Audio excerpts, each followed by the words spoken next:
I never thought I'd see a tow truck parked in my own driveway ready to haul away my truck because the HOA president decided it didn't fit the neighborhood's visual standard. Yeah, that's how my morning started. And by the time it was over, that same HOA president would be facing the sheriff, the whole neighborhood watching, and a camera rolling for millions to see. It all began on what should have been a quiet Saturday. I woke up early, made some coffee, and stood by the window just enjoying the peace. Then I saw her, Karen Peterson, our self-appointed queen of the cul-de-sac, standing in my driveway with her clipboard and a tow truck parked behind her. The sight almost made me spit out my drink. She had her hands on her hips, barking orders at the driver like she was leading a SWAT raid. My old pickup sitting harmlessly in my driveway was apparently a violation of HOA aesthetics. Now my truck isn't new, but it runs fine, and more importantly, it's mine, on my property. But to Karen, that didn't matter. She was waving her phone, quoting HOA regulations like scripture. The tow truck driver, Doug, looked absolutely miserable, scratching his head and saying, "Ma'am, it's in his driveway. That's private property." But Karen shot back. The association owns the visual integrity of this neighborhood. Visual integrity. I swear I thought she made that up on the spot. That's when I realized, oh, this is going to be good. I grabbed my phone, hit record, and stepped outside. "Morning, Karen," I said, trying to keep a straight face. "You planning to tow my truck again, or is this just a rehearsal?" She spun around like I'd just interrupted her Broadway debut. "This is official HOA business," she snapped. "Your vehicle lowers property values." I smiled. "Karen, my truck's worth more than your minivan." Doug snorted but quickly looked away.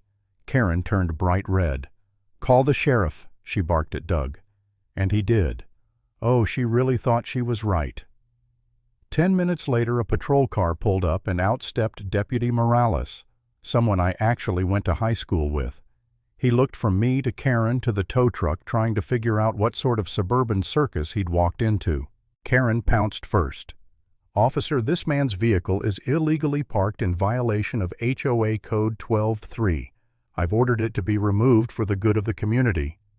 Morales blinked. "Ma'am, it's in his driveway." "Yes, but—" "No buts," he said flatly. "You can't tow a man's car off his own property. That's called theft." Karen froze.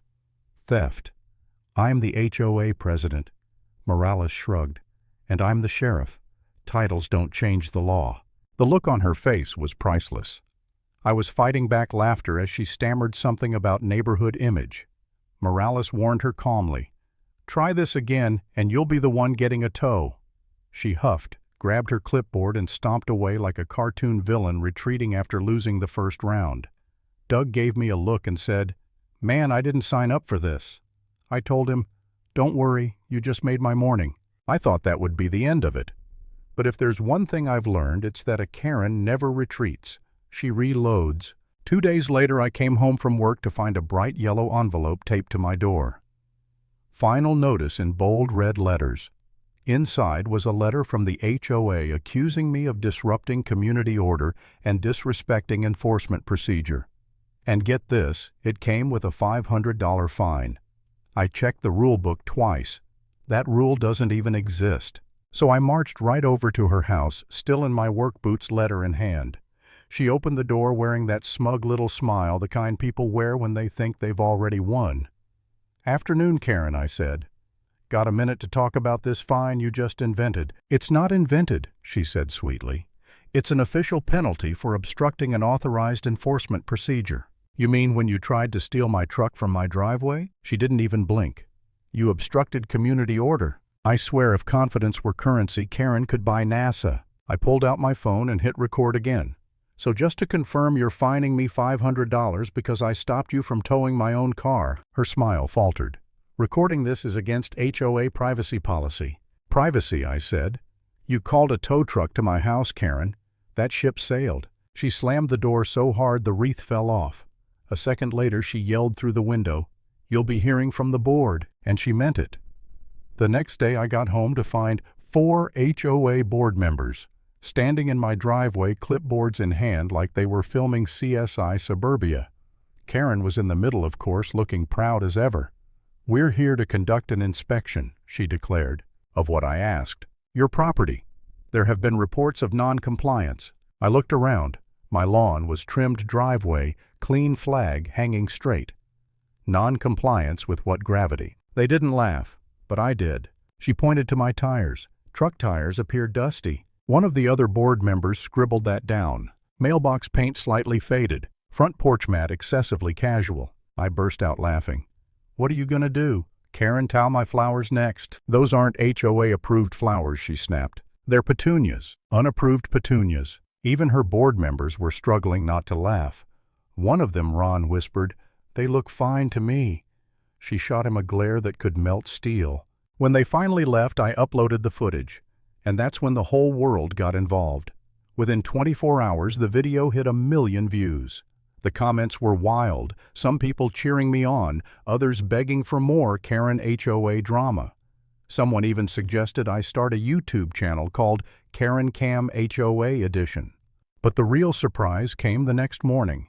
A knock on the door.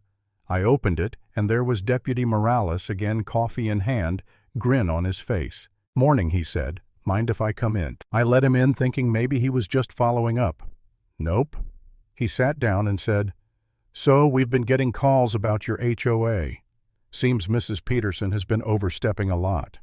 Writing fake fines, threatening evictions. You name it. We're opening an inquiry, and your video helped." For a second, I didn't even know what to say. It hit me that my stupid little clips had actually started something real. People were speaking up. But part of me wondered if it was worth it. That night, sitting in the dark, I thought, what if I've made things worse? What if the HOA finds a way to turn this on me?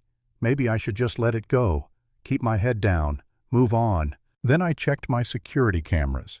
And there she was, Karen standing in my driveway again, phone to her ear, pacing back and forth, muttering, "They can't do this to me.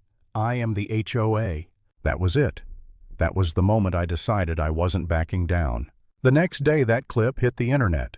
It blew up bigger than the last one. And that's when I realized Karen wasn't just fighting me anymore. She was fighting reality. 1 week later came the HOA board meeting. It felt like the season finale of a show nobody wanted, but everyone had to see. Cars lined the street, neighbors whispering in little clusters, cameras ready. Even old Mr. Jenkins, the guy who never leaves his house, was outside eating popcorn. Karen arrived first, wearing her beige blazer and pearl necklace, clutching her clipboard like it was a holy relic. I took a seat near the back next to Morales, who whispered, "Think she knows." Not a clue, I said. Karen banged her gavel dramatically. "Good evening, homeowners. I'd like to begin by addressing false rumors being spread online by a certain resident." Every head turned toward me. I waved. "Hey, Karen." Her eyes narrowed. "These videos misrepresent the association's lawful actions. Therefore, I am proposing a motion to suspend his membership pending investigation." The room exploded, people shouting, "You can't suspend someone for parking in their own driveway, and he didn't do anything wrong." Karen slammed the gavel again. "Order, I will not tolerate insubordination." That's when Morales stood up, calm as ever. "Mrs. Peterson," he said, "I think it's time we clear a few things up." Karen blinked. "Excuse me, this is a private HOA meeting." "Not anymore," Morales said. "We've received multiple complaints, misuse of authority, falsified fines, attempted vehicle theft."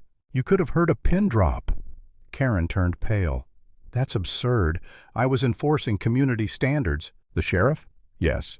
The actual sheriff stepped forward, holding a folder thick enough to stop a bullet. "Actually, ma'am, you've been enforcing made-up rules." He flipped a page. "A $500 fine for failure to comply with neighborly expectations." "Where'd you pull that from, Dr. Seuss?" The room erupted in laughter. Even I had to cover my mouth. Karen's hands were shaking, her clipboard clutched like a lifeline. "This is harassment." Morales shook his head. "No, ma'am. It's an investigation." Then the sheriff tapped a tablet, and up came the viral video, Karen screaming, "The association owns the visual integrity." The crowd lost it. People were crying, laughing. "Mrs. Peterson," the sheriff said, "the county has determined your actions violated multiple property rights laws. You are hereby ordered to cease all enforcement activity until further notice." Karen's mouth fell open. "You can't do this. I am the HOA." "No, ma'am," he said with the calmest smirk imaginable. "You were the HOA. Ron, the quiet board member, stood up holding a motion. "It's unanimous," he said. "You're removed effective immediately." Karen just stood there trembling. Then she turned to leave, tripped over an extension cord, and sent her clipboard flying, papers fluttering like confetti.